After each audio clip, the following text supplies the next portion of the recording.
Hello, आप सभी कैसे हैं। आप सभी का मेरे यूट्यूब चैनल इट्स जीके में स्वागत है। आज हम लोग यूपी ट्रिपल एससी पेट 2025 से संबंधित एक महत्वपूर्ण सूचना के बारे में बात करेंगे।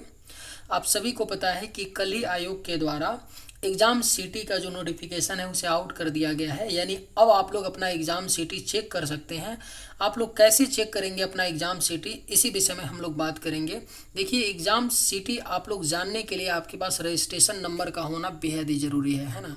कई बच्चे ऐसे हैं जो रजिस्ट्रेशन नंबर अपना भूल गए होंगे, तो वो लोग कैसे अपना चेक करेंगे एग्ज़ाम सीटी, और इन सब सारी चीज़ों पे बात करेंगे हम लोग इस वीडियो में। तो चलिए शुरू करते हैं।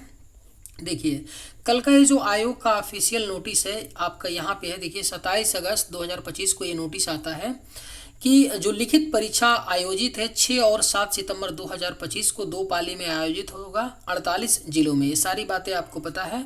उसी के संबंध में देखिए, संबंधित अभ्यर्थी आयोग की वेबसाइट के होम पेज पर उपलब्ध एग्जामिनेशन सेगमेंट के अंतर्गत संबंधित विकल्प पर जाकर के वांछित प्रविष्टियां अंकित करके परीक्षा जनपद की अग्रिम सूचना देख सकते हैं। यानी आप लोग जान सकते हैं कि आपका एग्जाम जो है किस जिले में पड़ा है। ऑफिशियल वेबसाइट क्या है, UP.SC.gov.in पे आपको जाना पड़ेगा और वहां से आप लोग चेक कर सकते हैं। अब सवाल यह है कि मान लीजिए किसी के पास क्या नहीं है, रजिस्ट्रेशन नंबर नहीं है। क्योंकि अगर आप लोग UP.SC.gov.in वेबसाइट पे जाएंगे और अपना एग्जाम सीटी चेक करना चाहेंगे तो आपको क्या क्या चाहिए, पहले आपको चाहिए रजिस्ट्रेशन नंबर। ठीक है, जो आपने फॉर्म फिलअप किया होगा उसी टाइम आपको मिलता है एक रजिस्ट्रेशन नंबर।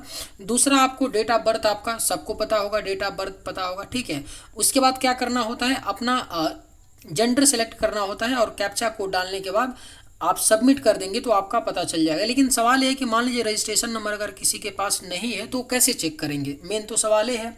ठीक है, तो याद रखिए, आपने जब फॉर्म फिलअप किया होगा तो एक ईमेल भी प्रोवाइड किया होगा फॉर्म में। ठीक है, उसी ईमेल पे आप लोग जा करके चेक करिएगा तो आयोग के द्वारा जो है एक मेल मिला होगा, जिस मेल में ये बताया गया है। किस तरह का मेल मिला होगा मैं आपको नीचे दिखा भी देता हूँ, है ना, उसका एक सैंपल दिखा देता हूँ। देखिए, आपका आयोग की तरफ से कुछ इस प्रकार का एक मेल मिलेगा। ठीक है, जैसे डियर सुबोध कुशवाहा, यहाँ पे कैंडिडेट का नेम रहेगा, रजिस्ट्रेशन नंबर नीचे शो करेगा और उसी मेल में शो किया गया है प्रिलिमिनरी एग्जामिनेशन जो टेस्ट है, यानी पेट का जो आपका टेस्ट है उसका एग्जाम डिस्ट्रिक्ट यहाँ दिखाया गया है, अयोध्या में है ना।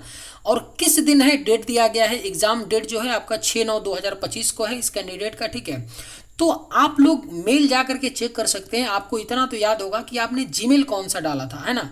तो जीमेल अपना जा करके चेक करिए तो वहाँ पे आपको क्लियर पता चल जाएगा, आपका रजिस्ट्रेशन नंबर भी पता चल जाएगा और आपको वहीं पे ये भी पता चल जाएगा कि आपका किस जिले में एग्जाम पड़ा है ना।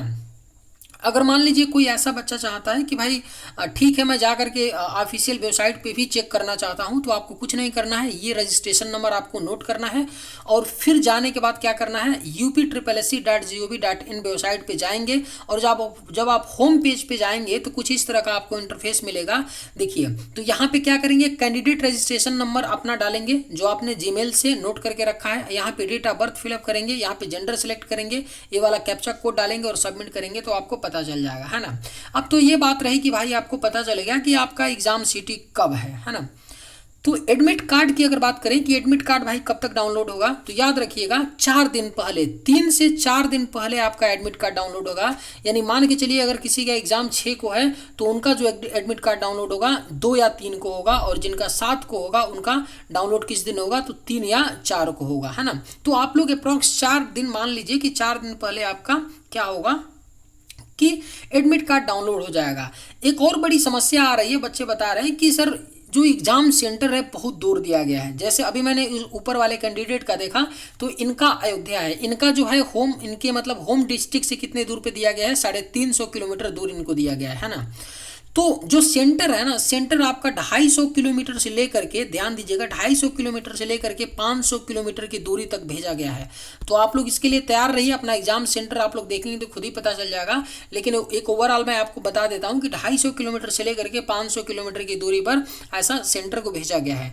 और एक और बात आपको मैं कहना चाहूँगा सभी कैंडिडेट्स को कि आप लोग एग्जाम कोई भी मत छोड़िए, चाहे भले आपका 500 नहीं 600 किलोमीटर दूर भी आपका अगर एग्जाम सेंटर होगा तो भी आप लोग जा करके एग्जाम दीजिएगा। क्योंकि जो आपका इस बार का पेट होने वाला है इसकी वैलिडिटी कितने आपका सालों के लिए रहेगी, तो 3 साल के लिए रहेगी, है ना। तो इसलिए महत्वपूर्ण हो जाता है, आप लोग एग्जाम जरूर दीजिएगा। और अभी आपके पास कितने दिन बचे हैं, अगर इधर इसमें 4 ले लें, 6 4 10 दिन, मोटा मोटी अगर बात करूं मैं तो 10 दिन आपके पास बचा है। कितने दिन बचा है, 10 दिन, ठीक है। इस 10 दिन में आपको कैसे अपनी तैयारी करनी चाहिए, तो मेरी माने तो तैयारी आपको क्या करना चाहिए, 10 दिन बचा है ना, आप कुछ भी मत करिए। मान लीजिए अब तक आपने क्या किया है कि आपकी थोड़ी बहुत उतनी अच्छी पढ़ाई नहीं हुई है ना, तो मैं आपको सलाह दूंगा, आपको क्या करना है, देखिए 10 कम से कम इस 10 दिन में क्या कीजिए ना, आप लोग 10 मॉक लगा दीजिए, ठीक है। आप टेक्स्ट बुक का 10 मॉक लगा लीजिए, ठीक है। उसके बाद क्या करिए, तो उसके बाद आप लोग क्या करिए कि जीएस में क्या है कि जो स्टैटिक जीएस है ना, उसको आप लोग 10 दिन में किसी भी तरह से रिवाइज कर लीजिए। और 10 ही दिन में क्या कीजिए कि करंट भी पढ़ लीजिए। करंट आप यूट्यूब से किसी भी टीचर से पढ़ लीजिए, करंट पढ़ लीजिए और जीएस पढ़िए। और देखिए किसी का भी इस 10 दिन के अंदर कहीं भी जाकर के आपको मैथ और रीजनिंग नहीं पढ़ना है, ये गलती आपको नहीं करना है। मैथ और रीजनिंग के लिए क्या करना है, एक्स्ट्रा आप जाकर के मॉक लगाइए। आप सेक्शनल मॉक होता है, जैसे कि मैथ का सेक्शनल मॉक मिल जाएगा, रीजनिंग का सेक्शनल मॉक मिल जाएगा, आप लगाइए। हिंदी की बात करें तो आप लोग हिंदी अगर आप नोट्स बनाए होंगे तो उसको रिवाइज कर लीजिए, या तो किसी भी टीचर का, किसी अच्छे टीचर का आप लोग क्या कीजिए कि एक मैराथन क्लास ले लीजिए, है ना। तो ये सारी आज की वीडियो में जानकारी रही। अगर आपको जानकारी अच्छी लगी तो एक लाइक जरूर कीजिएगा और इसी तरह के इन्फॉर्मेटिव वीडियो के लिए इस चैनल को सब्सक्राइब कर लीजिएगा। थैंक्स।